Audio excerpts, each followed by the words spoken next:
Nah, kita kembali lagi ya. Dalam salah satu bagian videonya, Bung Ferry sempat bilang begini. Oke, ini bisa diuji lagi di mana Prof. Mahfud ngomong. Silakan teman-teman cek. Secara nggak langsung, Bung ingin membantah seolah saya cuma ngarang. Nggak sesuai dokumen legal atau formal.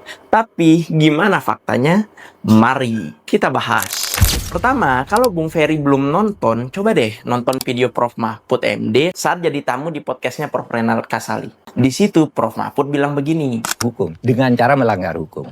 Melanggar hukumnya itu sudah jelas karena pada waktu itu ada aturan kita tidak boleh ngimpor gula karena produksi melimpah. Jadi kalau Bung tanya, mana buktinya? Ya itu buktinya. Dan itu bukan klaim kosong, karena pernyataan Prof. Mahfud itu diperkuat oleh narasi kunci di pengadilan. Saksi Musdalifah Mahmud, ex-deputi Menko Perekonomian, bilang, di Rakor Mei 2016, stok gula kita cukup buat Idul Fitri, jadi tidak perlu impor. Dan lebih dari itu, BPK juga menyatakan dalam laporannya, impor gula dilakukan tanpa dasar valid. Tidak ada validasi data produksi dan kebutuhan nasional sebelum izin impor dikeluarkan.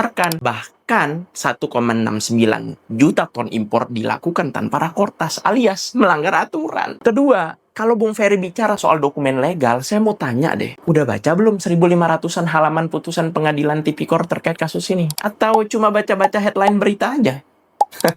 Saya sih udah baca ya. Dan kalau kalian mau, saya bisa bahas rinci terkait ini. Ketiga, Bung benar Permendak 117/2015 bilang impor dibatasi. Tapi apa Bung tahu berapa besar impor yang dilakukan tahun 2016? Jawabannya besar banget loh. Kalau dibatasi artinya harusnya ada mekanisme jelas dan urgensi nyata. Tapi faktanya menurut BPK izin impor lagi-lagi dikeluarkan tanpa rakortas dan tanpa validasi kebutuhan. Jadi izinnya sah dari mana? Aduh.